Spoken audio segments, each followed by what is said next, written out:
Hello and welcome back to PreciseAlgorithmTrading.com. It's Wednesday, May 8th, 2024, and let's do our daily review.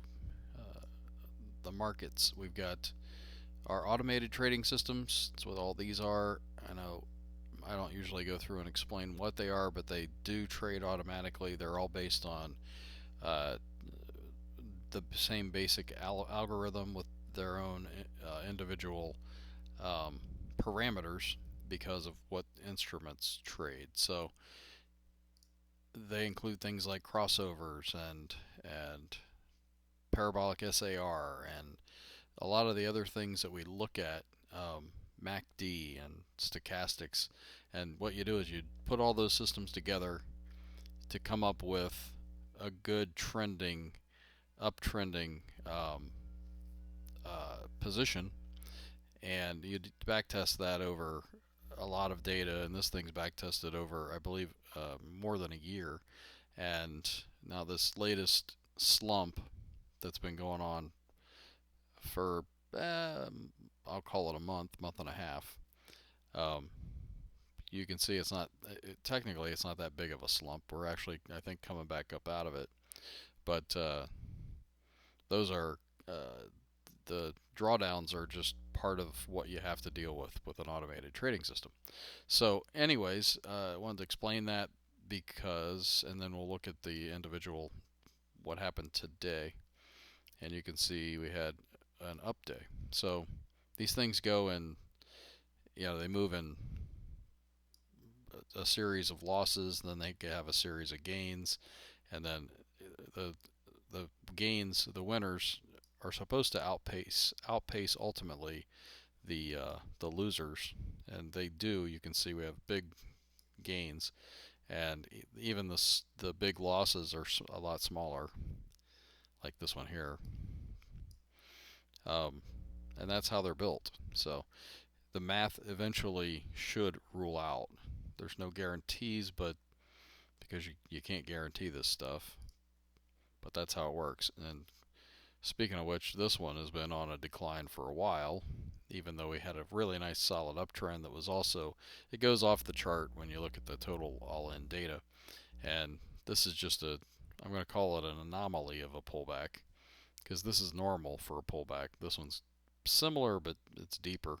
And you can see today that we actually had, or the last 2 days, we've had winners after this giant series of losers. The NASDAQ, which is it's my favorite of the three, just because between the Dow and the Nasdaq, they actually trade.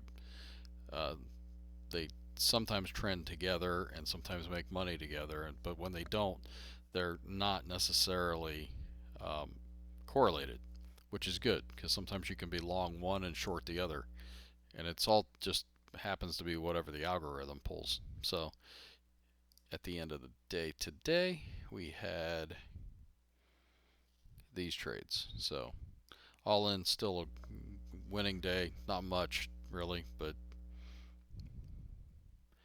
all it's okay. I think we're trying to climb out of the hole.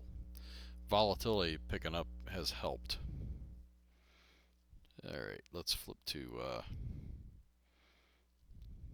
the markets. And I went ahead and drew in some lines over here on the hourly chart for the S&P 500 to kind of draw some parameters for these trend lines and see, if the trend line breaks, I'd say we're in for some downward action over here. But I still think we're going to get stopped by support, these different lines that we got on here. Plus, we broke that downward sloping trend line not very long ago, just a few days ago. And, pulling back into this zone down here would also create some pretty serious support, or should.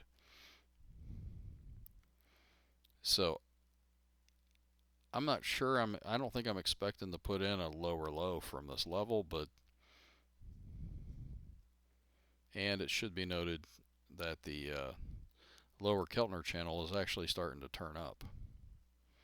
So that's positive. I'd say maybe we're just in for a big sideways move right here. Not to say we can't put in a new lower low, we can, but let's look at the S&P. So the S&P was down. It was pretty much break even today. The Dow was up 172 points. The Russell. So let's look at the Dow.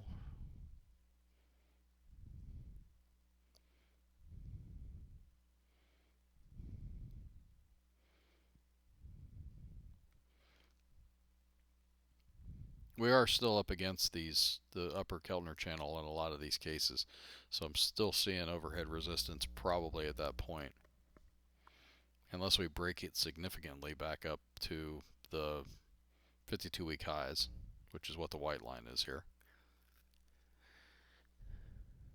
The Russell was, let's look at IWM, down 0.5% today, 0.58%, although you can see we bounced down off of the upper channel, and that actually ended up being a bullish candlestick today.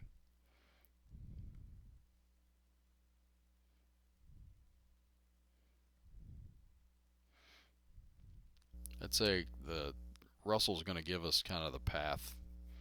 It's our canary in the coal mine.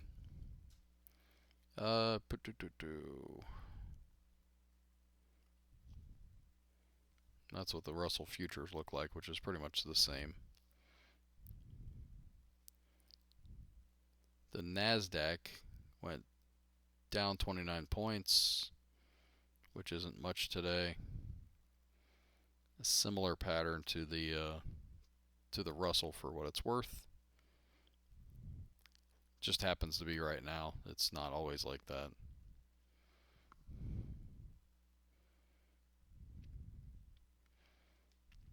So we'll keep an eye on the Russell first. What else?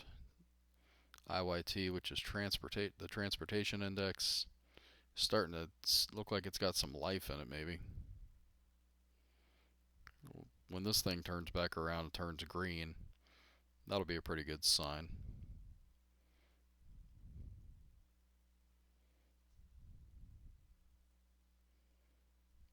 That possibly the unwinding is done at that point. You can see it started to be looking better on the hourly chart, and now we've rolled back over again because just the way prices move in waves, and that's what's going on here.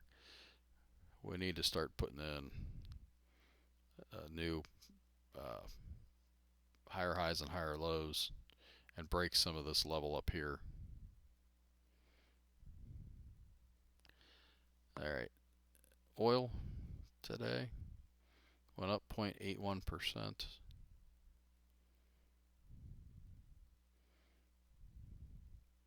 I'd say the downtrend is, we're going to have some short-term strength, it looks like. But then when you get back up into these moving averages on the daily, I'd say we're going to hit some overhead resistance.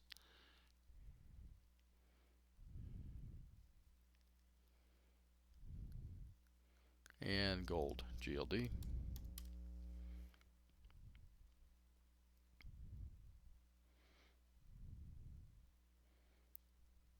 Has really been trending sideways since it pulled back hard, and we got to do the same if this thing's gonna pick back up and go higher again. Otherwise, I'd say we're gonna unwind some even a bit further.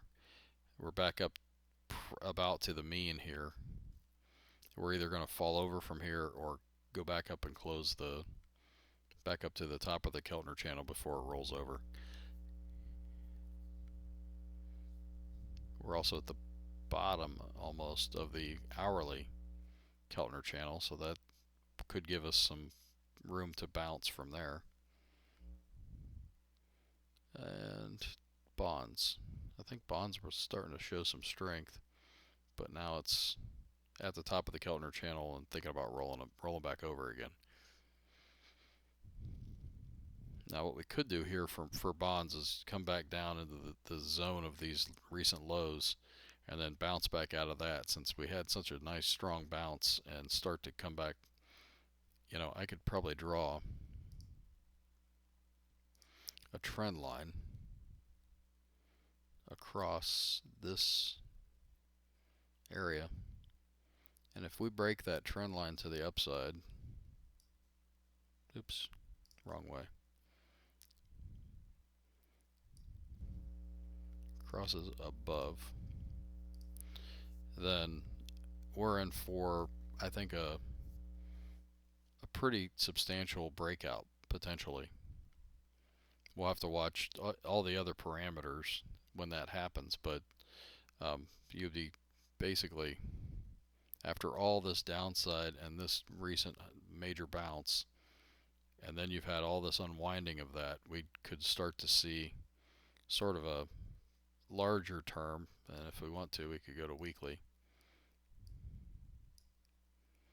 and that could be a new wave, 1 up, 2 down, and then going for a 3 up, probably back to this 101 level, or even 102.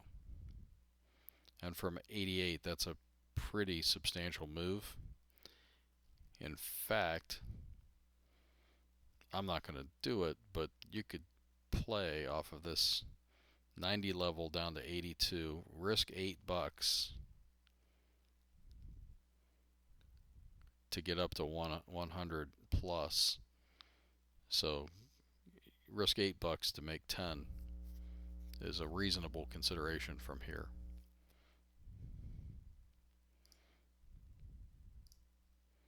But I'm going to look for something a little bit better than that, just with the breakouts. It's not just taking a random trade off the bottom. So don't pick bottoms. You'll get your fingers dirty.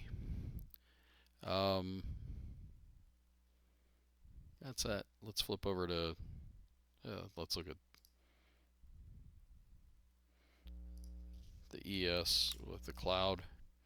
You can see here that we are gray inside the cloud.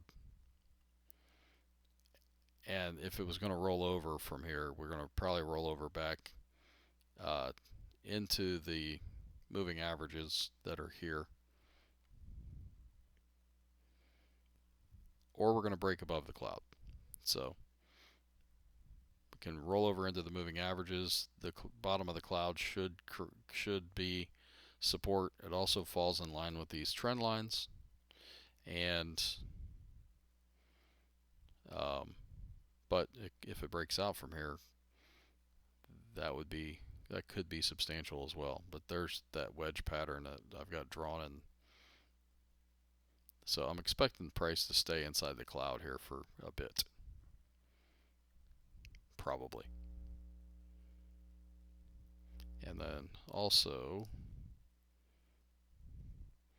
the VIX showing us that volatility is quite low, and we're probably due for a bounce back up into the mean somewhere around 14, maybe 14 and a half. Although this thing can push down against the Bollinger Bands like it did here before, which would give us some potential upside in a short term. Alright, now we're going to go to stockcharts.com and look at bullish percent indexes and wrap this up. The industrials didn't move. The NYA up 0.24%. The transportation index didn't move. The NASDAQ minus 0.77%. The S&P 500 minus 0.34%. The S&P 100 minus 1.52%. And the NASDAQ 100 minus 2.04%. So it should be noted that some of these bullish percent indexes haven't flipped back to a column of X's before or yet, and the other ones have. So I'm gonna say there's still some potential strength for those ones that didn't flip to a column of X's to get there. And then once they all do that, then we could actually have that back and forth I'm talking about. So that's what I got for tonight. I hope it helps. Take care, good trading, and have a great night.